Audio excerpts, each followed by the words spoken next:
It is getting heated out there, huh? It kind of feels like tracking all these sales at this point requires like a full-blown whiteboard red string situation.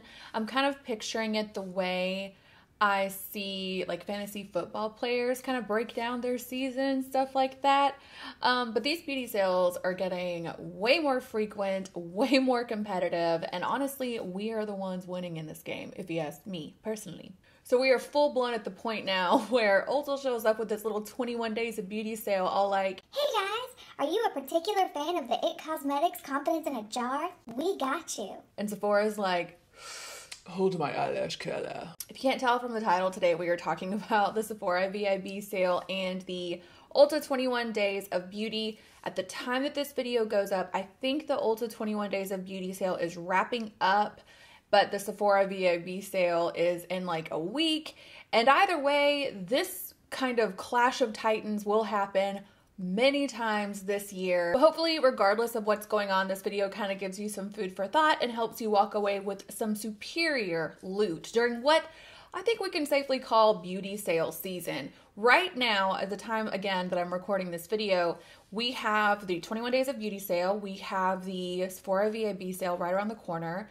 The Beautylish gift card event is either here or will be here soon.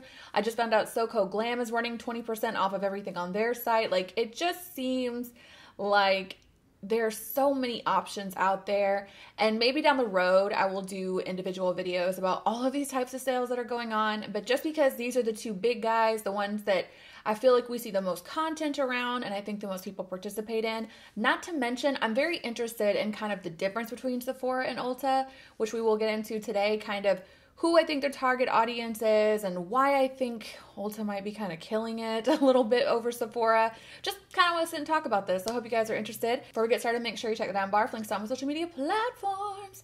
Come hang out on Patreon to join the book club. This month we are reading Big Magic. I'm sorry I took such a long time off of YouTube. I don't think I have filmed in over a week and a half.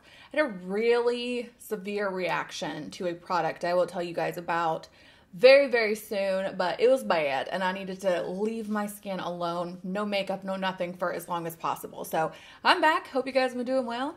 Other than that, let's just get started. So for those of you who don't know, the VIB sale is up to about 4 times a year now. Really quick what the VIB sale is, if for some reason you don't know. You get points every time you shop at Sephora, and I don't know if it's a dollar equals 1 point. I can't remember off the top of my head how they break this down. I want to say it's $1 per point. Now, if you get a certain amount of points, you are eligible for 3 different tiers of Sephora. There's, I think it's Sephora Insider or something, Beauty Insider, VIB, and VIB Rouge. VIB Rouge is going to get you 20% off, and then the Insider is 10, and the one above that is 15. So obviously you're not going to get 20% off if you're not just blowing a lot of money at Sephora already. And my big thing with the Sephora VIB sale, that no matter how much I sound in this video like I kind of lean towards it, which I do, 20% off is just not a lot. You really have to spend a lot of money at Sephora during the sale to see a huge net positive benefit to it. And that's definitely true, even more so for the 10% and the 15% tier. So this isn't something I'm recommending people just blindly get stoked about and go shopping for. But again, we're here to talk about the benefits and disadvantages of each sale. For me, the advice I give every single time these sales come around with Sephora is to invest in big things, like something you have thoughtfully planned to purchase at a regular time of year, but that 20% off is just going to be a little helpful. So for example, my big thing has always been devices. I've always recommended devices, hair tools, skin devices. The new face was on my VIB Rouge sale wish list for years. Ironically, I bought it, but I did not buy it during the sale, which is hilarious. Fragrance, because it's so expensive. Anything that is kind of a single item that is automatically more expensive than versus like buying 15 lipsticks and trying to get 20% off of that. So for me personally, I am actually considering, I'm like 80-90% sure I'm going to pick up the Dyson hairdryer this VIB sale that's coming up. So that is just the way I recommend people do it. Everyone is going to feel differently about this, but I just don't think 20% off is a big deal, personally. But Ulta does things a little bit differently. At least twice a year. I'm positive that it's more than twice a year, but I don't want to stake my name on it or anything. They have something called the 21 Days of Beauty. And this is different in that Sephora kind of says, hey, come on in. Anything you want, take it to the register. We'll take 20% off the whole thing. Or again, potentially 10, 15, depending on where you are. Ulta says, hey, we'll take 50% off. But it's just these particular items that we're going to put on sale every day for the next 21 days. And this type of sale, depending on what type of beauty shopper you are and how you feel about the products that are on sale, could actually be a much bigger savings than Sephora is even attempting to stick a shake at. Although this year, I don't know if this is the first time they've ever done it. Please correct me down below. Sephora is price matching the 21 Days of Beauty at Ulta. Like, they're not even letting Ulta have their thing anymore. What a bunch of jerks. Sephora and Ulta do things very differently sale-wise in general. Because again, Sephora tends to do their VIB event, and then they're now having this weird week of sales. And then sometimes they'll have like the clearance rack section that's always on the website, and you can find it at any Sephora. It's usually an end cap. Ulta doesn't really do this. Ulta, I think, doesn't do this because they already are kind of marketing to a wider price point, and Sephora is much more in the prestige category just by nature of what they have in stock. In fact, the closest thing I think Ulta gets to like 20% off is usually a coupon you can get in their mailer. Like, they send me their catalog every however often. And sometimes, and although it has been a while since I remember this happening, sometimes you will get a coupon on the back of that mailer that says 20% off of one thing that you buy. However, there is a laundry list of things that does not apply to, and it's usually most prestige brands. It's, for example, the Dyson would ostensibly, and I'm 90% sure would not be a part of that. But, you know, they don't really come in with these big, you know, full stop, this is how much you're getting off your entire purchase sales. I don't think, unless I'm wrong, please let me know down below. And that 20% also does not apply to things like the brow bar or the salon, which I really wouldn't imagine that it would apply to that. But again, I think the benefit with Sephora is that they're just like full stop, 20%, go nuts. And Ulta, like I said, has their thing going on. It just seems like there's a little bit more control over how much you can really get out of that. Does that make sense what I'm trying to say? I've been shopping the Sephora VIB sale off and on since like 2014. So we're coming up on 7-8 years. I've been kind of invested in this. I have not bought something from the sale every year, every time. It's definitely not a habit of mine. In fact, I think this will be the first time I'm planning on making a purchase during the VIB sale. And I don't even know how long. It's probably, I don't want to say and be wrong, but I think it's been years. A very long time since I took advantage of the VIB sale. And I must admit, I have never shopped at the 21 Days of Beauty sale. And I honestly think that this is because when it comes to Ulta and Sephora, it's almost like there's two different types of people. You have the Sephora people and you have the Ulta people. And I'm not saying that there's not cross-pollination. I definitely shop at Ulta. In fact, I shop in person at Ulta way more than I shop in person at Sephora. It's not even a question.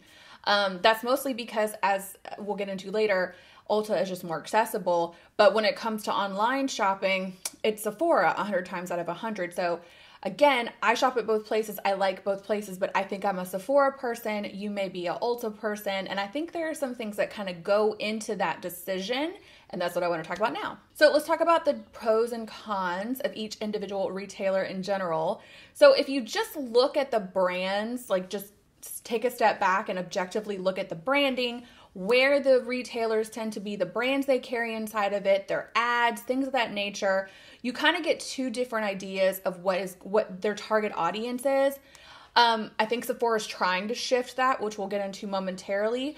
But Sephora has always kind of been the aspirational, bougie sister-in-law you have who does things like drinks wine at the club and writes thank you notes. And Ulta is a little more like a girl next door, listens to Taylor Swift, who definitely has a selfie floating around from 2015 wearing those Ariana Grande cat ears. Both chicks are cool as hell, but you're probably going to identify with one a little more than the other. Unfortunately for Sephora, I kind of think their classy, highfalutin, prestige vibe that they have had for such a long time and that worked for such a long time hasn't worked for them to their advantage as much as it was working 8 years ago, even as recently as like 5 years ago, I would say, because Ulta has literally been crushing this space for, and I would say like the strongest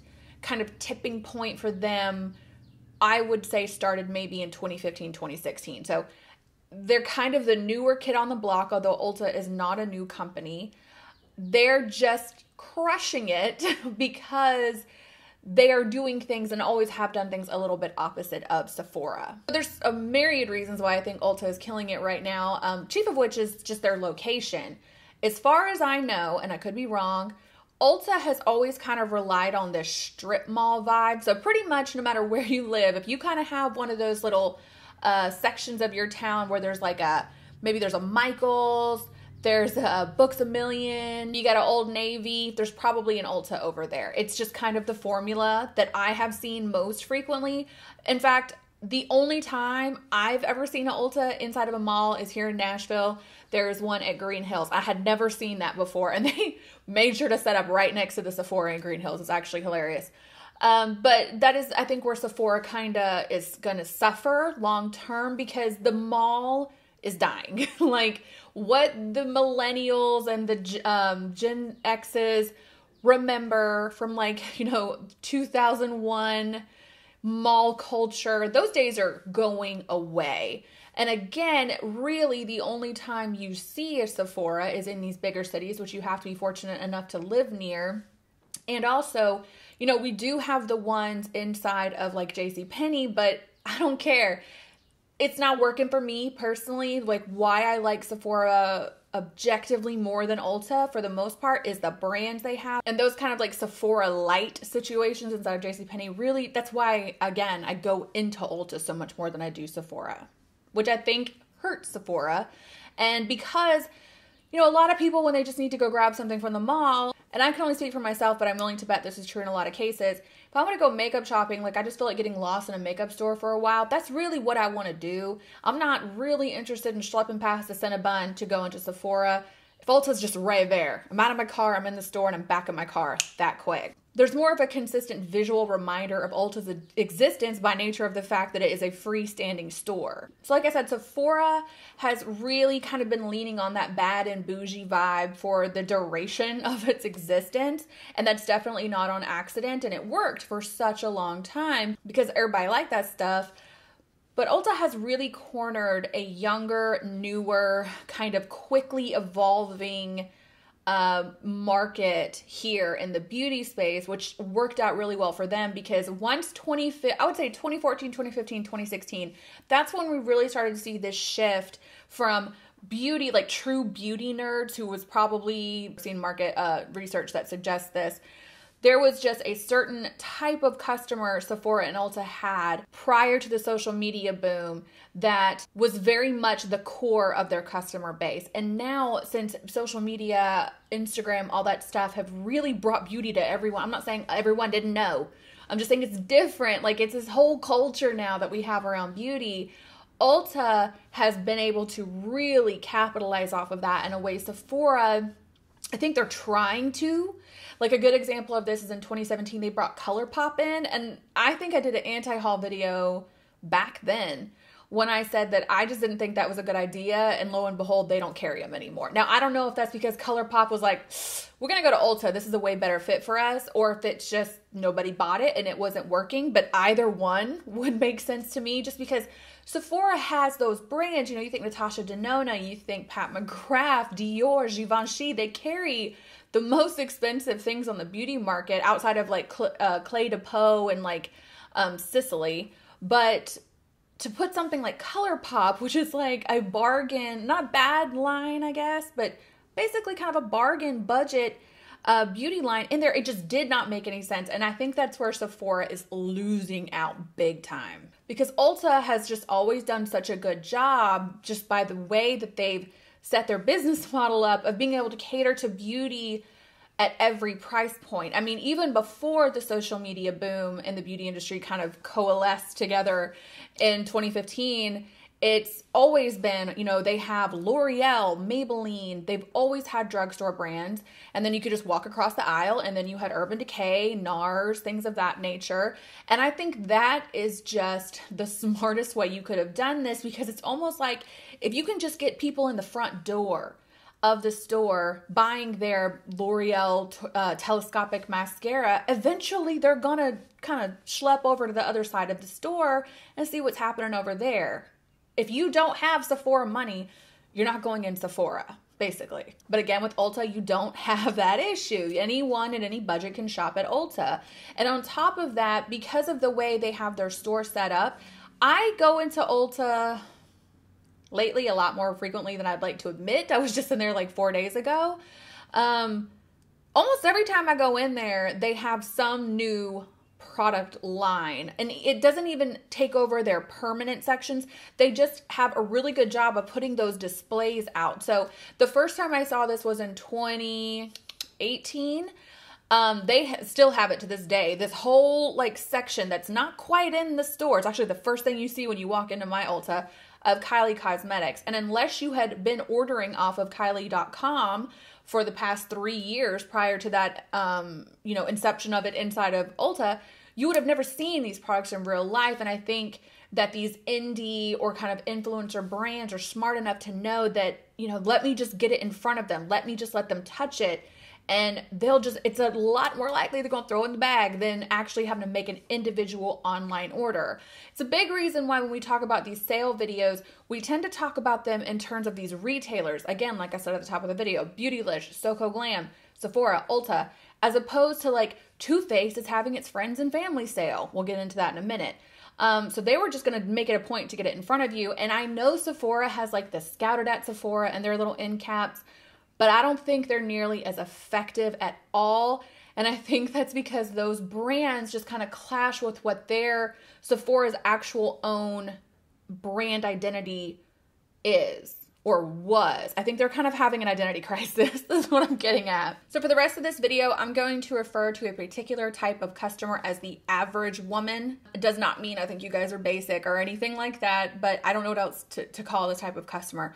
This type of customer are the women I know. So for example, my best friend Jacqueline, like she likes makeup and skincare and haircut, but she's not a beauty nerd like me. So she likes Ulta more than Sephora 10 times out of 10, unless she's going to Sephora for something very specific.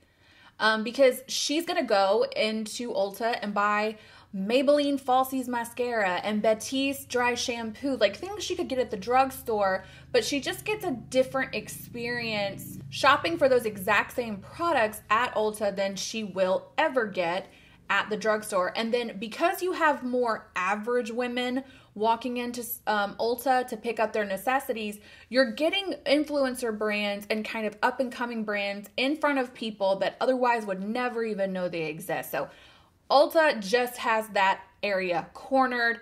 Like I said earlier, the most recent data or information that I've seen was back in 2019, and I wish I could remember the figures that I saw, but in every conceivable, measurable way, Ulta is eating Sephora alive. At least they were as of 2019. Something may have changed, though I doubt it. So then even when it comes down to how they structure like their incentives that they have for you, like with their rewards points, for examples, which kind of brings us back to our VIB versus 21 days of beauty thing. So I think you are going to find value in these sales the same way that you're going to find value in the individual stores themselves. I think that Ulta definitely knows that while they have the beauty nerds, they also have friends like Jacqueline, you know, my best friend, who would really like something like the 21 days of beauty sale. And I think that's where it really shines. They are able to get new people in there who are just in there for the particular items that they're selling at 21 days of beauty, but who will probably be consistent lifetime customers to those brands that they would otherwise have no idea exists.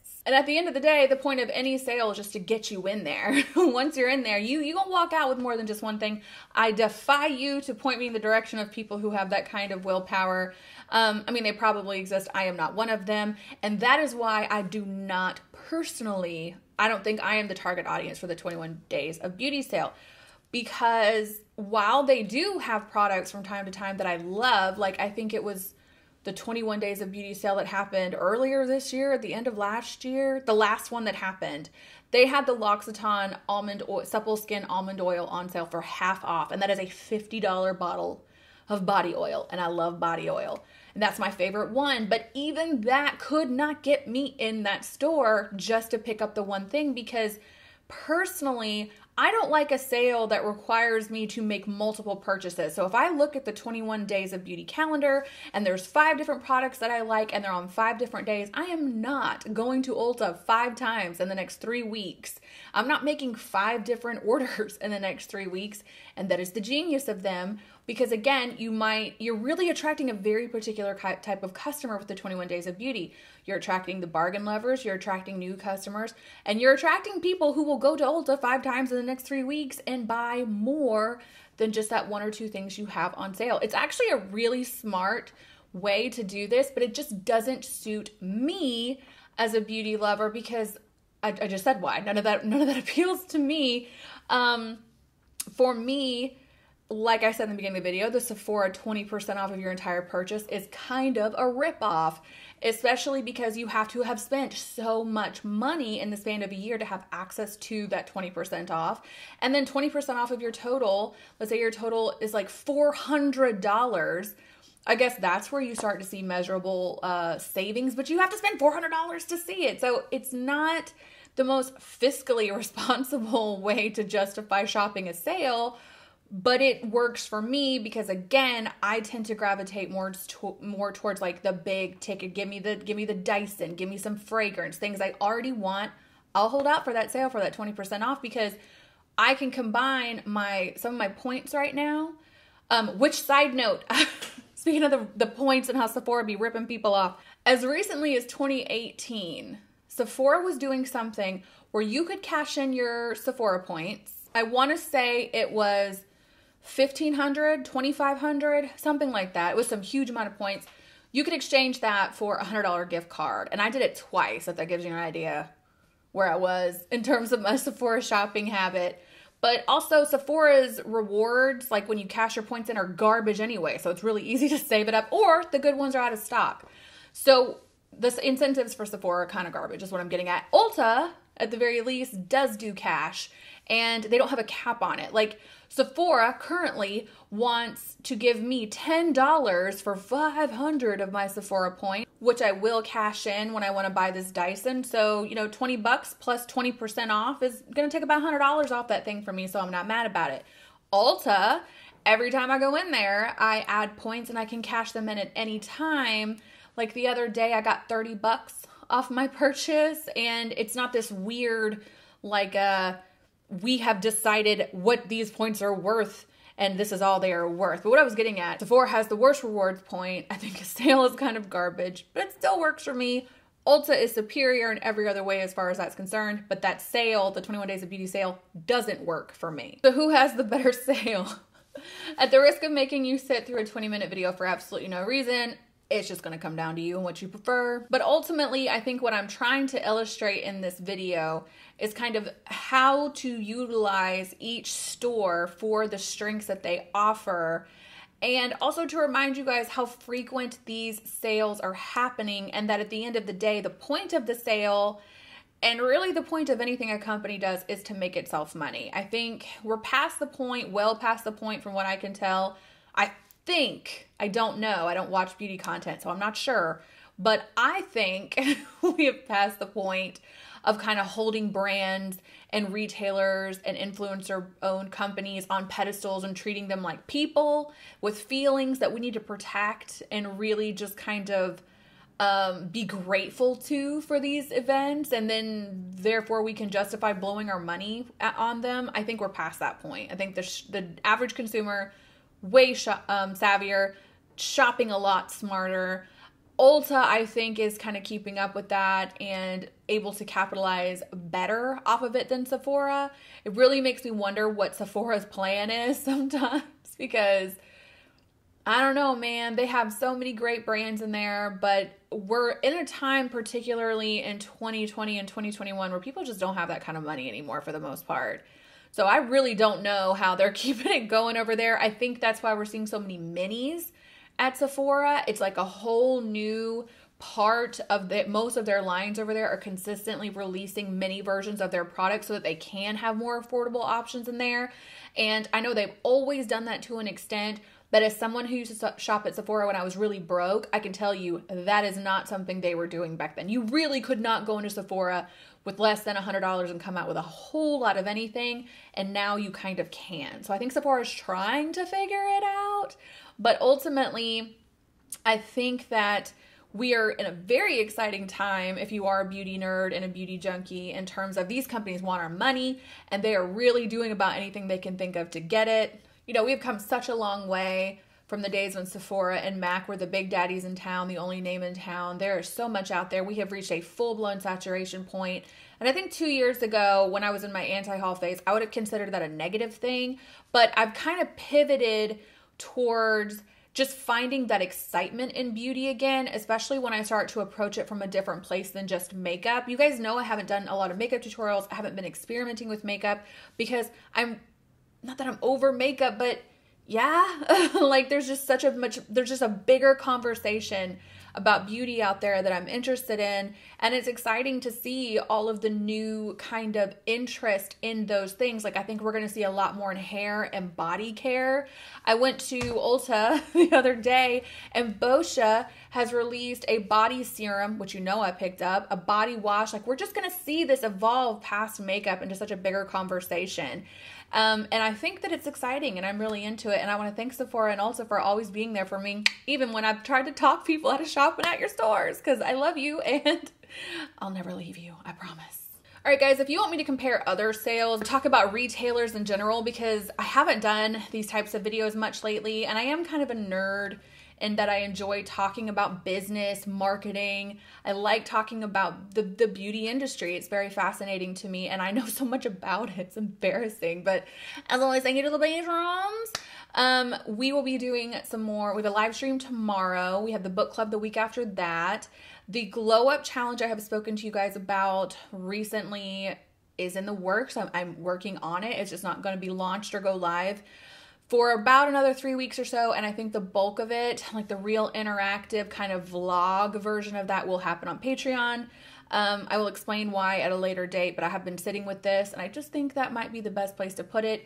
I will still put out more content in service of like the high maintenance series that we have going on here, link down below. Again, I will update all of you guys about this as much as humanly possible, but I just think it's going to do a little better on like Patreon or a YouTube membership kind of thing. We'll get into it later. It doesn't matter. Anyway, if you guys enjoyed this video, thumbs up, subscribe if you are new here, and I will catch you in the next one.